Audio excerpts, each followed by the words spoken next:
आप सबका मेरे चैनल पर स्वागत है। ये कहानी है एक ऐसी अकेली खूबसूरत वाइफ की जिसकी डिवोर्स हो चुकी होती है, तो वो सिर्फ काम और अपनी फैमिली में बिजी रहती होती है। फिर एक दिन उसकी मुलाकात होती है एक 20 साल के लड़के से और फिर उसकी जिंदगी बदल जाती है क्योंकि उसे उस लड़के से प्यार हो जाता है और फिर वो मिलकर ऐसे ऐसे कांड करते हैं कि आप देख के हैरान हो जाएंगे। जानेंगे इस मूवी में। कहानी की शुरुआत में हम एक खूबसूरत औरत को देखते हैं जिसका नाम एलिस है और उसकी उम्र 40 साल है। एलिस पिछले 8 सालों से पेरिस की एक फैशन मैगजीन के लिए काम कर रही है और वो अपने कैरियर को आगे बढ़ाने लगी हुई है, लेकिन उसका कड़वा बर्ताव और ओल्ड फैशन होना उसकी तरक्की में मुश्किलात ला रहा है, जिसकी वजह से पिछले 4 सालों में उसकी प्रमोशन नहीं हो पाई है। एलिस का डिवोर्स हो चुका है और वो अपनी छोटी बेटी के साथ रहती है, लेकिन एलिस काम की वजह से अपनी बेटी को ज्यादा टाइम नहीं दे पाती। वो काम पर जाने से पहले अपनी बेटी को अपनी बहन के घर छोड़कर जाती है। एलिस अपनी जिंदगी में बहुत अकेली है। एलिस अपनी कंपनी के काम के सिलसिले में ब्राजील जाती है और जब वहाँ काम खत्म करके फ्लाइट से पेरिस लौट रही होती है तो उसकी मुलाकात एक यंग लड़के एडम से होती है। एडम की उम्र 20 साल है और वो एक कॉलेज में पढ़ता है। एडम ने इकोनॉमी क्लास बुक की थी, लेकिन उसकी सीट में कोई प्रॉब्लम होता है तो उसे बिजनेस क्लास में एलिस के साथ बैठा दिया जाता है। एडम पहली बार बिजनेस क्लास की सीट पर बैठकर काफी खुश होता है, जबकि एलिस अपने लैपटॉप पर काम कर रही होती है। लैंडिंग के दौरान प्लेन में तेज टर्बुलेंस शुरू हो जाती है। यहाँ पर एलिस बहुत डर जाती है और एडम का हाथ पकड़ लेती है। ये देखकर एडम दिल ही दिल में खुश हो जाता है क्योंकि पहली बार किसी लड़की ने उसके साथ ऐसा किया। यहाँ उसे एलिस अच्छी लगने लगती है। कुछ देर बाद प्लेन लैंड कर जाता है और एलिस जाने लगती है। एडम उससे बात करना चाहता था पर एलिस सिर्फ बाय बोलकर चली जाती है। तभी एडम देखता है कि एलिस का पेन ड्राइव नीचे गिरा हुआ है। वो उसे लौटाने के लिए एयरपोर्ट के बाहर आता है, पर तब तक काफी देर हो चुकी थी क्योंकि एलिस अपनी बहन की कार में बैठकर चली जा चुकी थी और एडम बस उसे जाता हुआ देख रहा था। रास्ते में एलिस की बहन उसे एक लड़के के बारे में बताती है जो कि डॉक्टर है और एलिस को उससे मिलने का कहती है, पर एलिस शादी नहीं करना चाहती तो वो मना कर देती है। इसके बाद एलिस ऑफिस जाती है, पर वहाँ उसके कॉलीग को एलिस के रूड होना पसंद नहीं होता तो वो उसकी बुराई करते रहते हैं। हालांकि ऑफिस में एलिस का एक मेल फ्रेंड है जो उसकी सपोर्ट करता है। ऑफिस की एक स्टाफ मेंबर बताती है कि किसी एडम नाम के लड़के की कॉल आया था,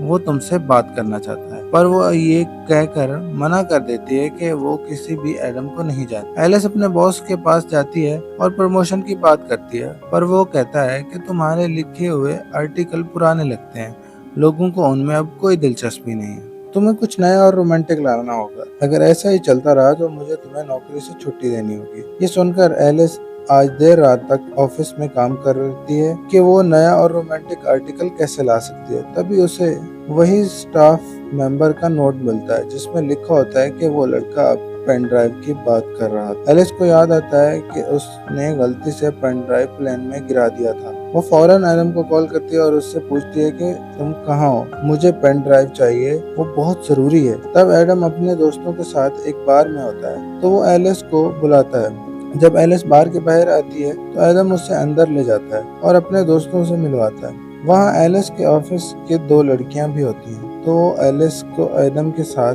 देखकर बहुत हैरान होती हैं। एलिस को जल्दी होती है इसलिए वो एडम से पेन ड्राइव मांगती है, पर वो कहता है कि पेन ड्राइव तो घर है, इसलिए हमें वहाँ जाना होगा। वो दोनों बाहर आते हैं और एडम उसे अपने स्कूटर पर बैठने का कहता है। एलिस पहली बार स्कूटर पर बैठ रही होती है इसलिए वो थोड़ा हिचकिचाती है। एडम उसे हेलमेट पहनने को देता है। एलिस को पहनने में मुश्किल होती है तो एडम उसकी मदद करता है। वहीं एलिस की ऑफिस की 2 लड़कियां एक ऐसे एंगल से देख रही होती हैं कि जिससे लगता है कि एलिस और एडम किस कर रहे हैं। वो उन दोनों की फोटो क्लिक करके अपने सोशल मीडिया पर पोस्ट कर देते हैं। एडम एलिस को अपने घर लाता है जहाँ उसका डैड भी होता है। एडम जानबूझकर पेन ड्राइव देने में देरी कर रहा होता है ताकि वो एलिस के साथ थोड़ी देर और बात कर सके। तो जैसे वो पेन ड्राइव देता है और एलिस जाने लगती है तो एडम कहता है कि क्या वो उसे अपनी स्कूटर पर छोड़ा है, तो वो कहती है थैंक्स, मैं कैब से चली जाऊंगी। तो एडम उसे पूछता है कि क्या हम कभी कॉफी पर जा सकते हैं, तो एलिस कुछ नहीं कहती, बस स्माइल करती है और थैंक्स कहकर चली जाती है। अगले दिन जब एलिस ऑफिस जाती है तो सब लोग उसे अजीब निगाहों से देख रहे होते हैं। एलिस कुछ समझ नहीं पाती,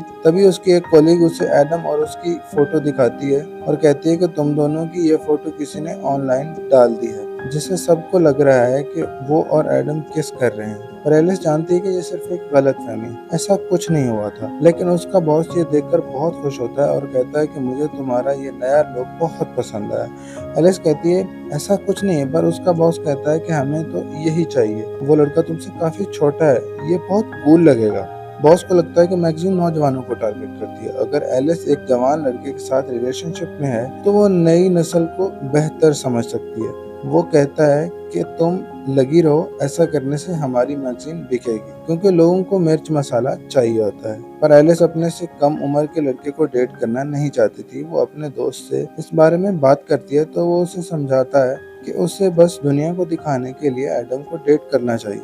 वो कहता है अगर तुम्हारा बॉस ये देखेगा तो खुश होकर तुम्हें प्रमोशन दे सकता है। एलेक्स को दिमाग में प्रमोशन की धुन सवार थी, तो वो अपने कैरियर को आगे बढ़ाने के लिए एडम का फायदा उठाने के फैसला कर लेती है। अगले दिन वो एडम से मिलती है, वो भी बिल्कुल नए लुक में। वो इतनी प्यारी लग रही होती है कि एडम उससे नजर भी नहीं हटा पाता। एलिस उसके साथ फ्लर्ट करने लग जाती है और वो दोनों बातें करने लगते हैं। एडम को यकीन नहीं होता कि वो एलिस के साथ है। रात को एलिस एडम को अपने एक दोस्त के शो में ले जाती है और वो वहाँ सबको दिखाना चाह रही होती है कि वो अपने से 20 साल छोटे लड़के को डेट कर रही है। उसका दोस्त जो उस शो का होस्ट था एलिस के पास आता है और उसे जानबूझकर छूने लगता है। तो एडम को ये बात अच्छी नहीं लगती। वो उसके दोस्त का शो का मजाक उड़ाने लग जाता है। एलिस भी उसकी बातों पर हंसने लगती है।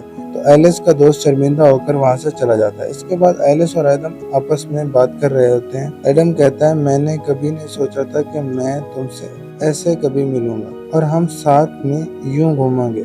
एडम को पता होता है कि एलिस को तलाक हो चुका है और उसकी एक बेटी है, लेकिन उससे इस बात से कोई फर्क नहीं पड़ता। एलिस कहती है हमें एक दूसरे को बेहतर जानने की जरूरत है। तभी एलिस के पास उसकी बहन की कॉल आती है। मैंने उस डॉक्टर को घर बुलाया है जिससे मैंने तुम्हें मिलवाना चाहती हूँ, इसलिए तुम घर आ जाओ। एलिस जाना नहीं चाहती, लेकिन अपनी बहन के लिए वो एडम से झूठ बोलती है कि मेरी बेटी की तबीयत खराब है और मुझे घर जाना है। ये सुनकर एडम भी थोड़ा परेशान हो जाता है। वो जल्दी से टैक्सी बुलाता है और एलिस को उसमें बिठा देता है। ये देखकर उसे लगता है कि एडम उसकी कितनी फिक्र करता है। घर पहुंचने पर एलिस अपनी बहन, जीजा और उसके डॉक्टर के साथ डिनर करती है। एलिस नशे में होती है तो वो डॉक्टर से उल्टी सीधी बातें करने लग जाती है, तो डॉक्टर को बुरा लगता है और वो वहाँ से चला जाता है। यहाँ एलिस लगातार कोशिश कर रही होती है कि बॉस उससे खुश होकर उसकी प्रमोशन कर दे, लेकिन ऐसा नहीं हो रहा होता। इसलिए वो एडम को अपने फैशन शो में लेकर जाती है जहाँ उनकी कंपनी का सीईओ और बॉस मौजूद होते हैं। जब शो के दरमियान मॉडल्स रैंप वॉक कर रहे होते हैं तभी एक लड़की गिर जाती है। ये देखकर एडम फौरन से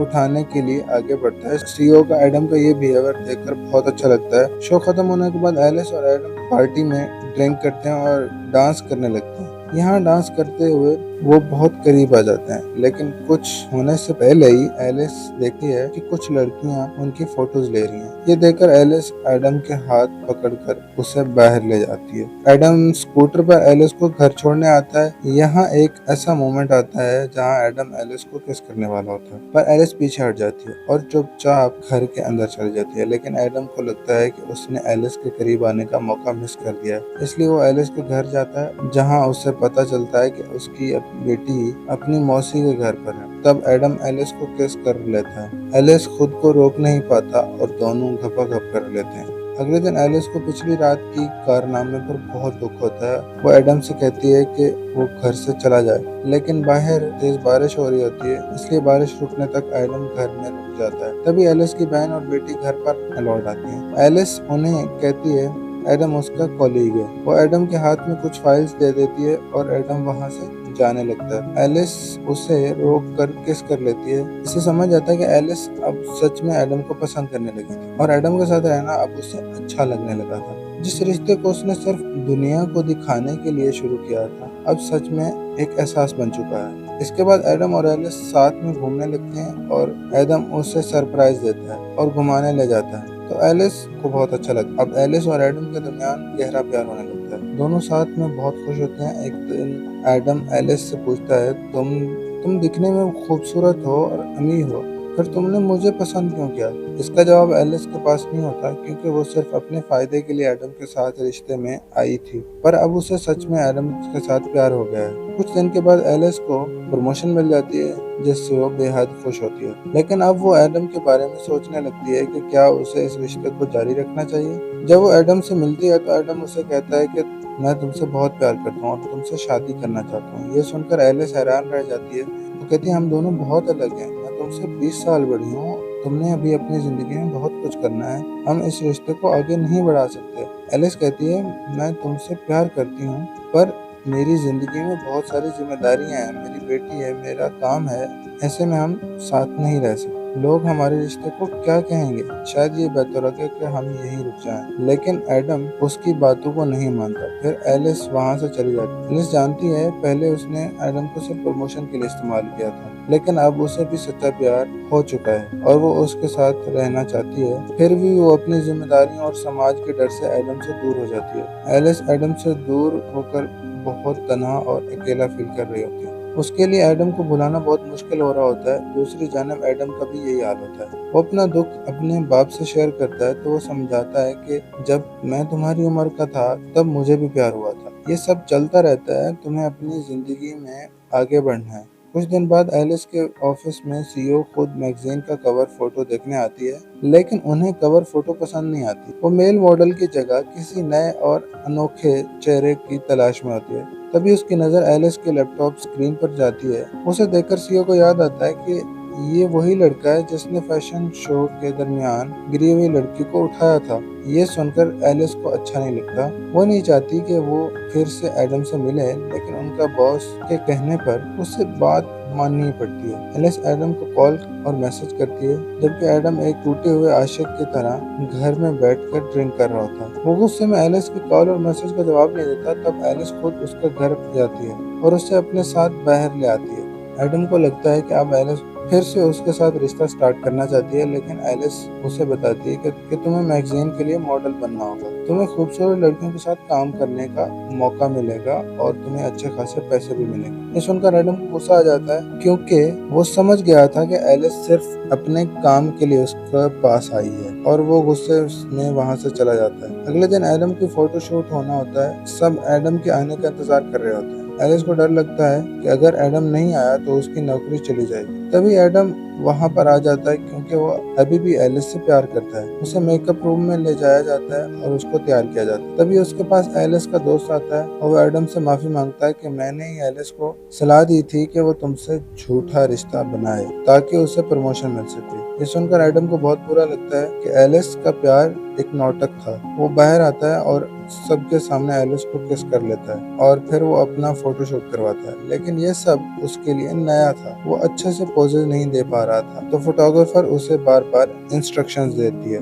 इससे एडम चिढ़ जाता है और वो वहां से जाने लगता है। तभी एलिस उसे समझाने के लिए आती है, तो वहां पर एडम उस पर गुस्सा करता है कि मैंने तुमसे दिल से प्यार किया था, तुमने अपने फायदे के लिए मेरा इस्तेमाल किया। और फिर एडम दुखी होकर वहां से चला जाता है, जिससे एलिस को भी बहुत बुरा लगता है। तो बॉस उसे नौकरी से निकाल देता है। अब वो पूरी तरह अकेली पड़ जाती है। वो एडम को भूल नहीं पाती और एडम की यादें उसे हर पल सता रही होती हैं। एलिस को एहसास होता है कि उसकी कैरियर से ज्यादा जरूरी है वो इंसान जिससे वो प्यार करती है। तो एलिस एडम के कॉलेज जाती है और कहती है कि मैंने अपने फ्यूचर के बारे में सोचना छोड़ दिया है और मुझे कोई फर्क नहीं पड़ता कि हमारे बारे में समाज क्या सोचेगा। मैं सिर्फ तुम्हें चाहती हूँ, मैं तुमसे प्यार करती हूँ और तुम्हारे साथ रहना चाहती हूँ। तो एडम उसे किस कर लेता है और माफ कर देता है। उसके बाद दोनों हंसी खुशी इकट्ठे रहने लग जाते हैं और यहाँ मूवी खत्म हो जाती है। अगर आपको ये कहानी अच्छी लगी तो अपनी राय कमेंट में ज़रूर दीजिएगा और इस चैनल को लाइक और सब्सक्राइब भी कीजिएगा।